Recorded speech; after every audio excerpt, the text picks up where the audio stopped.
Widespread confusion on our southern border. Protests continued over the weekend. Children separated from their families. Just 522 children have been reunited. And it's still unclear how the children will actually be linked back to their parents. It's a very difficult thing to do. Does the U.S. government have the skills? Do they have the information to reunite these kids? So they are saying they do. We know where every single child is. There clearly has to be a better way to deal with this. I think this is inhumane. Just gripping imagery and terrible optics for the administration. The administration obviously made a large mistake. Comprehensive immigration reform. That's what the American people want. There are alternatives to detention, more judges. America's the most welcoming country on the planet, but you got to follow the law. I don't know how in the world we're going to fix this in the short term. I think it's a shame that what we've done with immigrants is to try to cause them to be a part of a terrorist group. The Republicans need to stand up. This is a long-term issue. It's not the first time this has happened. This mess goes back decades. It's really a big mess. Indeed. Welcome to the second hour of KCDC. There is new reporting just out from the New York Times that President Trump has expressed regret over signing the executive order that ended separation of migrant families. The Times says the president has been, quote, complaining to aides about why he could not just create an overarching executive order to solve the problem, according to two people familiar with the deliberations. Aides have had to explain to the president why a comprehensive immigration overhaul is beyond the reach of his executive powers.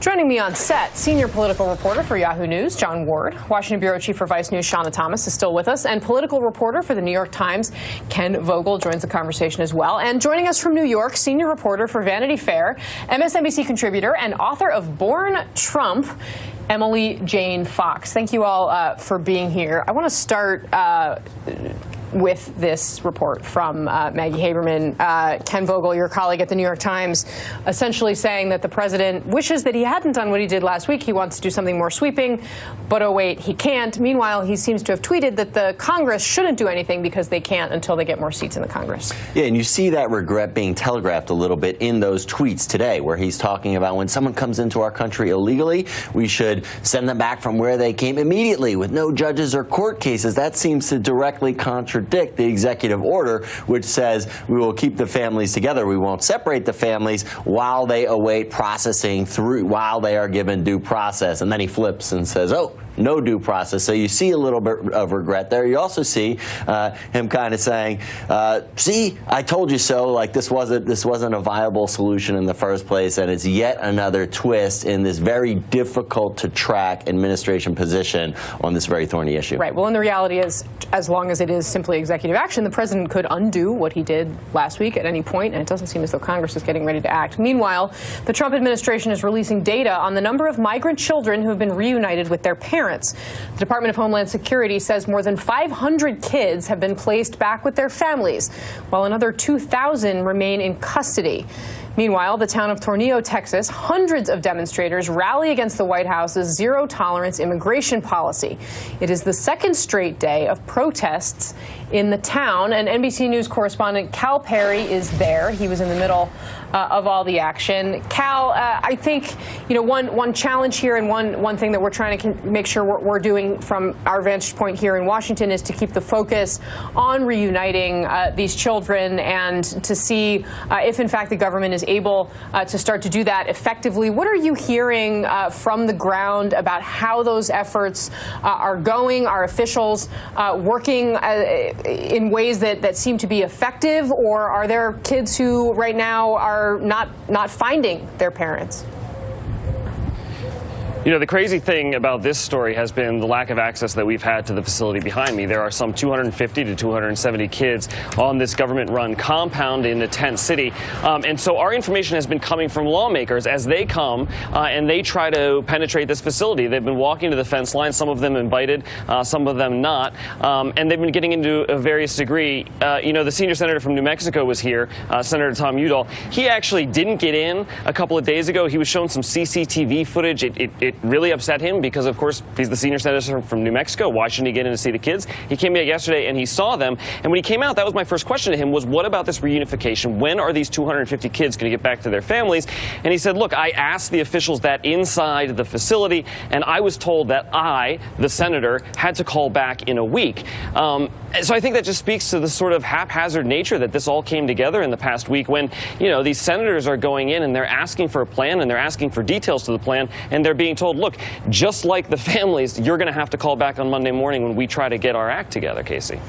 Cal, have you seen any evidence of a material change in policy since the executive order was signed? I mean, are agents doing things differently? Do you see evidence that families are, in fact, being kept together?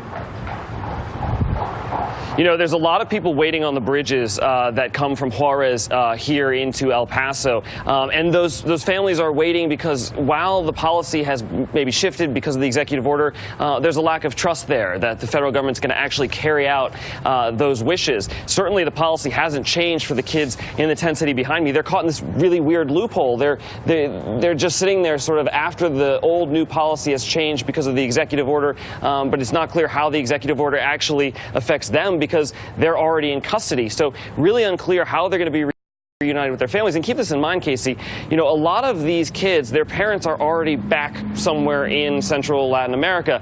And so these kids are going to end up with a relative, or they're going to end up getting deported, or in some cases, they're going to end up in a third-party home somewhere across the U.S. And that's really, you know, the concern here as this kind of shakes out around the country, Casey. Cal Perry in Tornillo, Texas. You're tireless, my friend. Thanks for your great work down there. I really appreciate it. John Ward, I want to get your kind of take on this broadly because, I mean, especially this reunification challenge, I mean, there are a lot of, you know, charitable groups around the country that are involved in the foster care system around these kids. But you have seen, I mean, this was the one place where evangelical leaders broke with this president. You have, you know, the argument that people who are seeking asylum are not illegal immigrants. You know, what is the path forward here? Yeah, well, I mean, to Congress's point, to the point of lawmakers trying to get into those facilities, you would think that very, very soon we would see lawmakers holding hearings and hauling some of these people up to get answers if they really do want to get answers. That should be happening this week. They could do it. But I think more broadly, my interest in this is how did we get here? Why is the administration, apart from the fact that this is an issue that plays politically well for the president, pushing so hard on this? Because if you look at the numbers, you know, 20 years ago, you had 150,000 people coming across the border every month. It's now this year been below 50,000. It's come up a little bit this, you know, the last couple months. Right. And Richard Engel did some good reporting this morning on Meet the Press about some of the causes of that in Central America. But I think it really just raises the question of, is this anything else than the president just sort of betting on nativism and xenophobia in the country? And I think if you look at some of the poll numbers, sure, yeah, 3 out of 4 Republicans think immigrants should be punished if they come across the border. But I also think you've got, you know, the lowest amount of people in 20 years who think that immigration should be reduced. So I'm not sure. There's a lot of questions out there about whether or not this is a political winner for Trump. He certainly thinks it was in 2016, and he seems to be going that direction. He's making that bet again. Yeah. When I was on the border, I spoke with an immigration attorney, Andrew Nietor, who represents undocumented parents who have been separated from their children and is usually meeting with clients at that same facility 2 or 3 days a week. You've been doing work on reunifying these families. I mean, there are still over 1,000 children who are separated from their families. How do they go about finding their parents? That's a big question because even the executive order was very thin on details. So it seems like the administration didn't put a lot of thought into any type of policy or system to reunite the families even before the executive order. So we're still scrambling to first find out where the children are and then figure out how and where the reunification will take place. What about in the cases where the kids are so young? You know, we've heard stories 8 months old, 11 months old. They can't advocate for themselves. How do you reunify those families? That's that's been the biggest problem, because it seems that the children that were separated from parents were basically lumped together with a lot of the unaccompanied children who came by themselves without any distinction between what the background of the child was. And so that system has literally thousands of children in it, and trying to find the child, pick that child up, and pick that child out of the group has been very difficult, especially when the child can't verbalize and can't say, hey, I came here with my mother, her name is so-and-so, and this is where she is. So we're very concerned about that, because there seems to have been no thought into that reunification process specifically for the particularly young children, the toddlers, the babies. Across the country, the families who have taken in these migrant children have witnessed firsthand the pain and suffering that they have endured. We spoke with a foster mom in Michigan who asked that we obscure her face to protect her identity.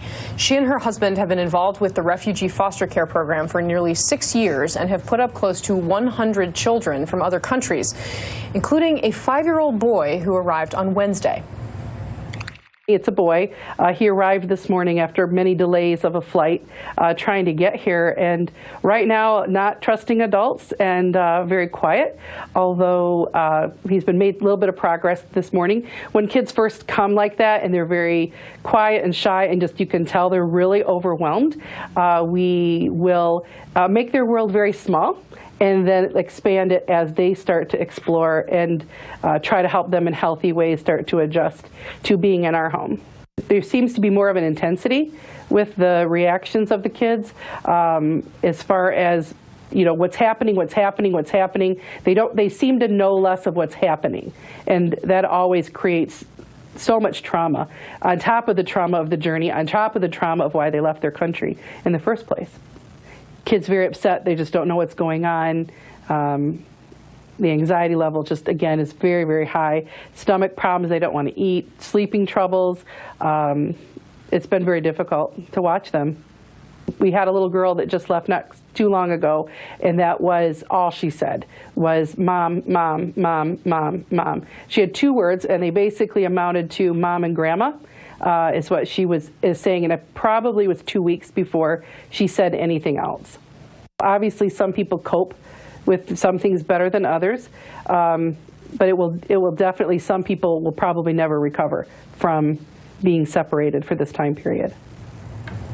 Really heartbreaking. Shauna Thomas, it does seem, I mean, this is somebody who has been helping deal with this problem for many years, but the difference, of course, is how much more difficult it is for a child who is physically separated from their parent, as opposed to one who, I mean, we have had many children who've come here alone. Yeah, and I think a lot of these foster parents have dealt with those unaccompanied minors who are usually a little bit older because they came with coyotes or whatever. I think what that interview really exemplifies is this idea that the story is not going away until basically all 2,000 of the kids who are left find their parents, or the government finds their parents. And from a political standpoint, that's not great for the Trump administration, but there's a news organization that wants to be with the last kid that finds their parents, so this story keeps going. And we know that there is overall I mean, perhaps the government does know how to get the kids back together with their parents, and there are these ID numbers the parents and the kids are given to try to help that happen. Right. But as long as there is message confusion, as in no one seems to have a straight answer to how you're going to do it. Right. Exactly. That this will keep being a political question. This will keep being a policy question. This will be something that members of Congress, whether that be Democrats or Republicans, are going to continue to ask the administration for answers, just like the press is going to continue to ask the administration for answers. And so that's all those different threads that will keep this story going. And maybe we should keep this story going because, hey, kids are not with their parents. But it's just going to keep going and going until they figure this out. Right. Emily Jane Fox, and to that point as well, I mean, you've written extensively about the president, his relationships with his family, what all of that is like, and clearly he is very motivated by what he sees on TV. These images have been very difficult and very powerful, but also by what his daughter and reportedly his wife have been saying to him behind the scenes. Sure. I think that there are a lot of people behind the scenes who have said to the president and to the president's family, this is not an issue that you want to be on the wrong side of, and there really is one thing for you to do, and that's to get these children back with their parents. And I think that there was a tremendous amount of political pressure and perhaps some familial pressure placed on the president last week, which is why you saw him sign the executive order. But you now hear the reports from the New York Times that he is regretful of signing that order. And so it just goes to show you that no matter who, whether it's people in his family or people on his base, whatever kind of pressure they're putting on him, ultimately he is the decider and the one who will make his own choices and perhaps ultimately regret those choices a couple of days later and reverse them completely. And of course, according to a tweet from a friend of the show, Phil Rucker, Trump is apparently giving a speech where she talks about how important it is to be kind. After the jacket last week. Yeah. Still to come on KCDC, my exclusive interview with Kamala Harris as she meets with migrant mothers separated from their children. And she says she's not ruling out a bid for president. As we go to break, the First Lady speaking at a Students Against Destructive Decisions event. KCDC is back after this. Kindness, compassion, and positivity are very important traits in life. It is far easier to say nothing than it is to speak words of kindness. It is easier to judge quickly than to take time to understand. Across the country, access has been heavily limited to the detention centers where children and families have been kept. Our colleagues like Jacob Soboroff have been allowed in, but never with cameras. On Friday, Senator Kamala Harris toured a detention center near the Mexico border, meeting with mothers separated from their children. When she finished, there was a massive crowd of demonstrators that had gathered to protest immigration policy, but also to listen to her speak. We talked about what she saw inside the Otay Mesa Detention Center. It's a detention facility that looks and sounds and smells like a prison. You know, I'm a career prosecutor. I've visited many jails and prisons over the course of my career. This is what that is. I mean, literally, this is what that is. There's no distinction between this and a prison in terms of the kind of the design of it, in terms of the way people are housed, and in terms of the way people are treated. The mothers who are there, and they are the parents that I spoke with. And they've been separated from their children? They have been separated from their children. The mothers that I spoke with fled Honduras and El Salvador, two of the murder capitals of the world, with their children.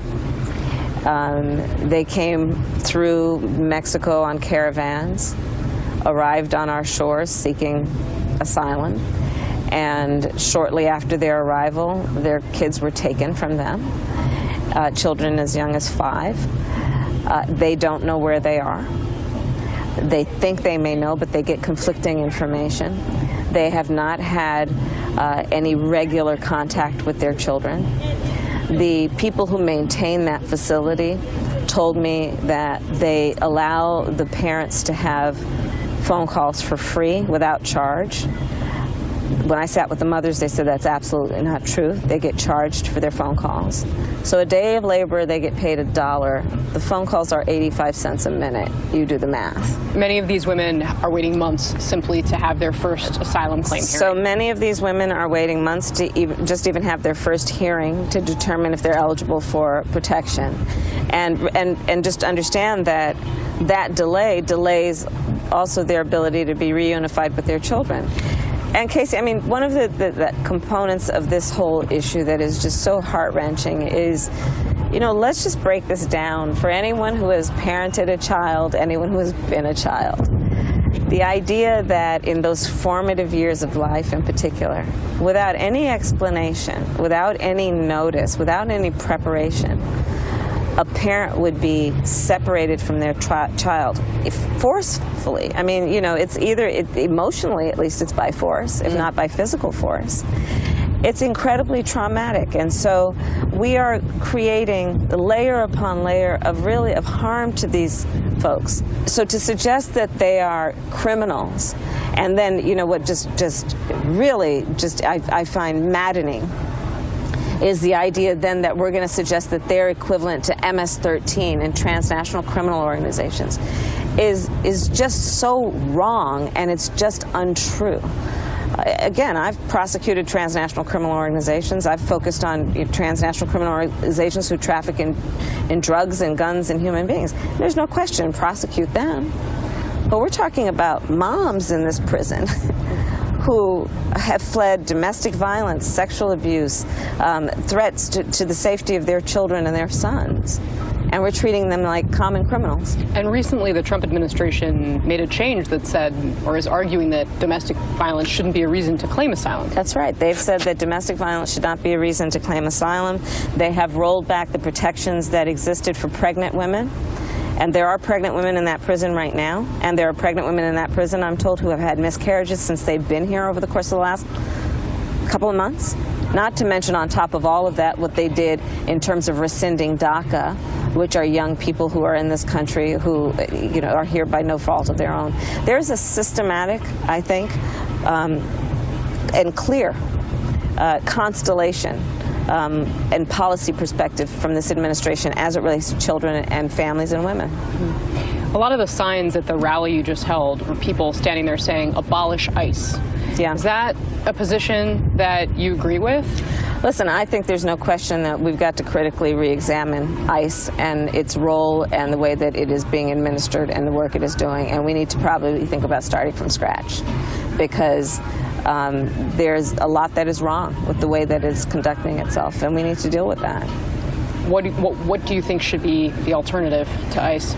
Well, first of all, I don't think that the government should be in the position of separating families, and that is clearly what is part of what's happening at ICE and DHS. You look at what's happening again in terms of how they're conducting their perspective on asylum seekers. That is a real problem, and is contrary to all of the spirit and the reason that we even have the asylum rules and laws in the first place. So their mission, I think, is very much in question and has to be re-examined. What measures to secure the border would you support? I mean, clearly there is a problem with foreign fentanyl as part of the opioid crisis, other things. There are people who've committed crimes who come across the border. What should we do to make the border stronger? We should first of all, let's be clear that for many, many years we had a net zero immigration issue. Mexico's economy was doing well. So a lot of this has been contrived, right, by this administration. Second, let's look at the responsibility that this agency has, the Department of Homeland Security. There are important parts of its mission, such as what it should be doing around border and customs and border patrol as it relates to invasive species. Let me tell you, I have a lot of farmers in my state. A lot of farmers in states throughout the country who are very worried about invasive species that cross the border. And if we're not doing the work of putting resources into the border around protecting fruits and vegetables and things that come across the border that might otherwise threaten our crops, we're going to have a problem. It's a problem for our economy. It's a problem for the stability of this country. I'd like to see them put the resources into that. I'd like to have certainly a strong border patrol as it relates to making sure that we are not allowing traffickers to come into this country. And we can do that, but we don't have to separate families. We don't have to have a zero tolerance policy. You have said before that you want to be a joyful warrior. Yes. I do. I really do. Not feeling so joyful at this moment. That's exactly what I was going to ask you. Have the events of the last week made it hard for you to do that? Yeah, they have. This has been a rough week, I think, for a lot of us. And I will say that, I said this to a group I was speaking with recently. Thank God for a free and independent press. All these folks being down in Texas and here in California and at the border and giving the American public a close-up look at what's really happening as opposed to the rhetoric coming out of this administration. But when you see what's happening, it is heartbreaking. I love my country. And this is not reflective of who we are. Terry McAuliffe, the former Virginia governor and potential 2020 candidate, was on Capitol Hill this past week, and he did an interview with NBC News where he said President Trump is ruining America. Do you think that's true? Is President Trump ruining America?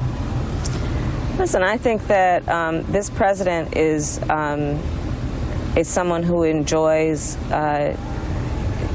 dividing the country. I think he does. I think he has sadly decided that he gets a lot of applause, and he likes the applause when he throws red meat. And that's not the sign of a leader. A leader of this country should be someone who brings people together, not tears people apart, be it the families or all of us as Americans. Your colleague, Cory Booker, was asked about his presidential ambitions recently, and he said that after 2018, he'll give it a look. Are you in that same place? I'm focused on 2018. Will you give it a look after 2018? I'm looking all around. I'm looking at all these fabulous people out here. Hi, guys. But not looking at the White House. I mean, listen, right now, I'm focused on this. I'm focused on a lot of other things as a higher priority. But you're not ruling it out? I mean, you know, I don't know. I don't know. I'm not ruling it out. No. Not ruling it out. What's the hashtag? She's running? Hashtag she's running. Hashtag they're all running. Apparently they all are. To be clear, that she was waving at, there was a group of people outside the frame sitting there watching our interview, which is who she was waving at as she tried to dodge the question about 2020. But John Ward, a couple interesting, or one particularly interesting litmus test in that interview, which was this abolish ICE, which I think is becoming a touchstone for progressive activists and something that they're demanding of people who potentially are running in the Democratic primary in 2020. Yeah, and we'll see how far she goes with that, right? If she does go with a host of positions like that, I don't know. I would find that unfortunate. To me, that would kind of be like the Ted Cruz model of taking positions that are really easy to understand but aren't really based probably in reality, like let's defund Obamacare while Obama's president, and raise lots of money and get lots of active. It is a path to getting attention and to money and activist support. I just don't think it's real healthy for getting things actually fixed and solved. Look, everyone agrees, and on the left, everyone agrees that that this is a problem and the Trump administration's position is wrong. So how do you differentiate yourself from other liberals and others on the left? And certainly that will be a question in the 2020 Democratic primary. And so it does make sense to sort of push the envelope of it politically, as far as actually policy-wise implementing a solution like that. Good luck. That's sort of the the campaign and poetry and government in prose. Yeah, I mean, I do think it is interesting that, Kamala Harris, she's the daughter of immigrants, Indian and Jamaican immigrants, and she has really staked out kind of a very clear line on this issue. I mean, she voted against the Democratic compromise. She was one of just 3 Democrats. She angered her colleagues. She angered her Senate leaders. There were a lot of other potential hopefuls in the Senate, Elizabeth Warren, Bernie Sanders, Cory Booker, who voted for this essentially trading DACA for the wall. And Shauna, I mean, I just think her positioning on this is really interesting. Well, I think it speaks to what Kim was saying, which is how do you differentiate yourself, especially for 2020? I mean, yes, she dodged your question, but there's a lot of assumptions in Washington, D.C. about what she wants, about what Cory Booker wants, about what Elizabeth Warren wants. If she can say, this is the position that I've had for a really long time, I am like the OG on it, basically, that's a selling point. But the problem is something like abolishing ICE is just as sort of hypothetical and hyperbolic as President Trump saying Democrats are for open borders and they want MS-13 to come across the border. And her saying, I want to abolish ICE, does not help counter this message of President Trump, which is also an easy message to understand for Democrats. And I don't think Democrats want I don't think any of them want to run on this idea of open borders. Yeah, I mean, for sure, yes. Yeah. I think that's an easy assertion to make. And I do think this is something that, progressive groups are really kind of hammering on as a little test. She's much more likable than Ted Cruz, though. She does have that going for her. And she didn't have 3 agencies that she wanted to abolish. That's right. That's right. That we forget which one. She only has to remember one. It's much easier that way. Coming up, Ken Vogel's latest reporting on coins. KCDC, back after this. I want to turn now to some fascinating new reporting from Ken Vogel about the White House's commemorative medallions. They are also known as challenge coins. The coins have become something of a White House staple, but according to Ken's reporting in today's New York Times, President Trump, you'll be surprised to learn, has taken it to a new level with coins that are, quote, shinier, flashier, and even bigger, with one going for $1,000 on eBay. potential problem, however, is what's on some of the coins, including this one, which features the president's Mar-a-Lago resort on one side. Ken, I'm not sure any of us are surprised that things are more gold than they used to be in this. But isn't there a little bit of a concern here? And you're reporting that some of this may violate the rules about what you're allowed to do with official government property. Is that right? Yeah, on a couple fronts. So there was this coin that got a lot of attention around the holidays of last year that had "Make America Great" on it. It was actually produced by the RNC, but White House lawyers from the White House counsel's office told staff, hey, don't display this in the White House because it's a political coin, a political statement, and you can't have that on government property, and that's why the RNC paid for it. With the Mar-a-Lago coin, there are some questions about whether government resources were used for it. The White House Communications Agency, which is a military unit within the White House, says no, they weren't. In fact, this was individual members or personnel from the White House Communications Agency who produced these coins for President Trump's trips, and they do them for all the trips, as you can see from some of the coins we have out here. On set. And so, but there are questions about whether they use government emails or staff time, et cetera, to produce these coins.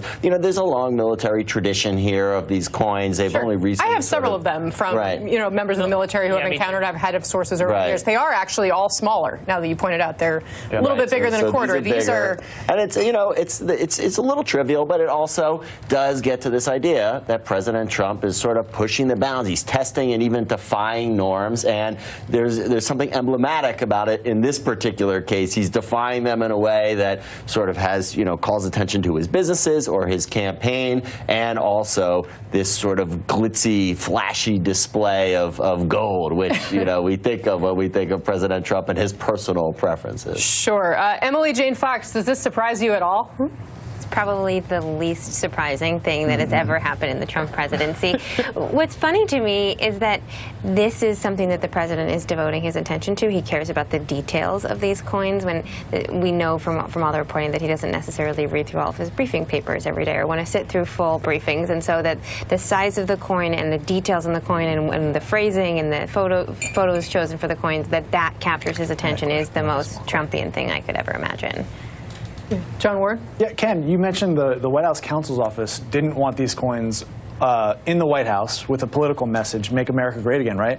Correct. But the president often wears a hat saying that. So what's the difference there? So then this is an issue that the White House counsel has addressed, and when he goes to the rallies, if he's outside of the White House and it's paid for by the campaign or the RNC, that makes the "Make America Great" slogan permissible to be used there. But it is, it's a question that White Houses have grappled with in the past, the division between a re-election campaign for a sitting president and what happens on the official government dime. That's why you see them splitting the cost of Air Force One to a campaign rally or something like that. This is just a token, quite literally, that really brings home that that sort of dichotomy, that struggle. Pretty heavy token. Stay within the rules, yeah. Coming up, an intimate portrait of the first family. Emily Jane Fox is going to take us inside her new book, Born Trump. KCDC back after this. I'm sort of pride in the fact that people would even take an interest in me just because I'm a part of them. So, for a while I was worried that, for my whole life I've sort of be under my parents' shadow, but it's not a bad shadow to be under, I guess. Marka feels very strongly. My wife feels very strongly about it. I feel very strongly about it. I think anybody with a heart would feel very strongly about it. We don't like to see families separated. That was President Trump talking about how his daughter and wife feel about the separations of migrant families at the border after signing his executive order this week. But Ivanka Trump remained publicly silent on the issue until Wednesday, when she tweeted, quote, "Thank you, POTUS, for taking critical action ending family separation at our border. Congress must now act and find a lasting solution that is consistent with our shared values." The Trump family dynamic is the subject of a new book by Emily Jane Fox. It's called Born Trump: Inside America's First Family. Emily, I I'm not finished yet with your book, but I have been very much enjoying it, and I highly recommend it to everybody who's watching. And it makes me so interested in your analysis of what we have seen play out, from everything from the jacket that Melania decided to wear when she kind of got on that plane, to her relationship with Ivanka Trump, how that has kind of shaped the president if the two of them ever join forces. I mean, do you ever see that kind of interaction behind the scenes?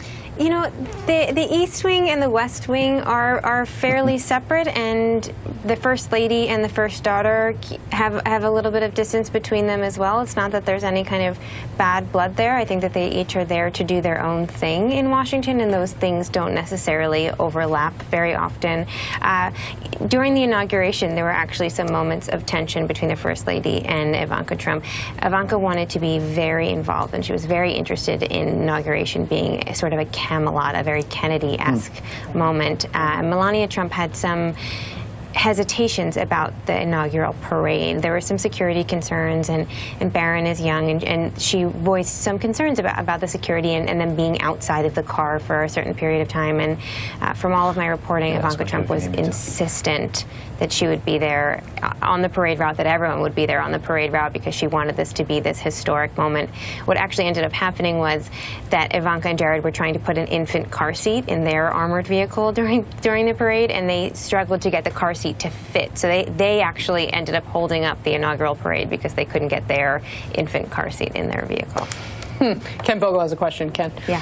Yeah, Emily, I think for a lot of reporters here in Washington, there was sort of puzzlement and maybe even some frustration early on in the Trump administration with the degree to which Ivanka and Jared were able to either take credit for what were seen as moderating steps or moderating moves within the administration and with Donald Trump, the president, and then also distance themselves from moves that were less popular. I'm wondering how much you think they had to do with that. Are they still trying to do that? And are they frustrated with the sort of change in the public perception of their roles in the administration? You know, these are two people who are incredibly skilled in the media, particularly here in Manhattan, and they brought a press person into the White House to deal with issues related to just them, which is just unprecedented for members of West Wing staff to have a press person devoted just to them. But these are also first children who have a press person in the West Wing devoted to them. So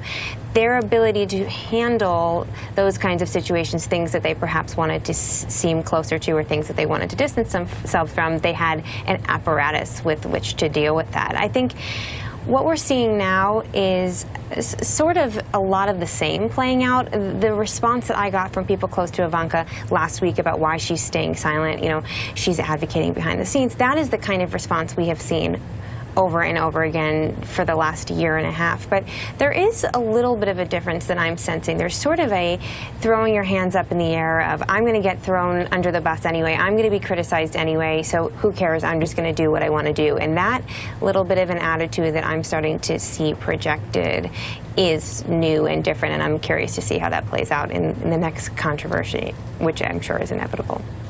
John Ward. Yeah, you write about how they did not expect for Donald Trump to be the president. I think most people, including Trump himself, felt that way. But how much have you been able to find out about their kind of emotional reaction in those first days and weeks? Obviously, they're making the best of it or seeing it as an opportunity now. But do you have any sense that they were disappointed or upset about the outcome? You know, it's interesting. There's one story that I have in the book about Jared Kushner and his reaction the morning after the election. Ivanka and Jared had visited the grave of a famous rabbi here in New York, and the grave site is a very, very holy site for observant Jews, and Ivanka and Jared are modern Orthodox Jews. And they told people around them that they were going to pray for the right outcome of the election. And someone who Jared spoke to that morning had brought up the fact that they had visited this grave, and it was something that they thought may have played a role in what happened on Election Day. And the person relayed to me, like, did they really get the right outcome that morning? Was that really what was best for them? So I think that there was a bit of a hesitation, but they certainly went and dove in feet first and took the whole thing in stride. Emily Jane Fox, thank you very much. The book is Born Trump. It is in stores now. Take a look. KCDC, back after this. How do you gauge the greatness of an SUV? The White House, Congress, the press, it has been a combative relationship at times. But for a few innings, we put all of that aside on the softball diamond. Welcome to the 10th annual Congressional Women's Softball Game between women members of Congress and women of the D.C. press corps. The members are going to win, hands down. We're going to beat the press. We're going to win. We usually win. Look at us. Look at us. We got raw talent here. It's going to be the congressional team. We're going to beat the press. I've been the announcer forever here with Dana Bash. I give it to the congressional team. Who do you think's going to be MVP this year? Casey Hunt. In all seriousness, she is one of the best players on the press team. Up at that, Casey Hunt of NBC News. When she started playing on a congressional baseball team, she didn't have her own show. Now she does. It's clearly a launching pad. It must be. Yes.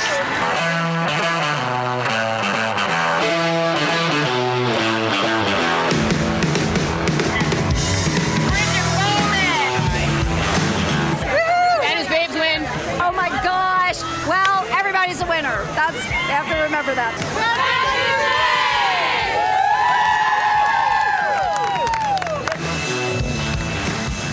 The Bad News Babes were victorious. You saw Shauna Thomas there and a couple of our other NBC colleagues. But more importantly, we raised $320,000 for the Young Survival Coalition battling breast cancer.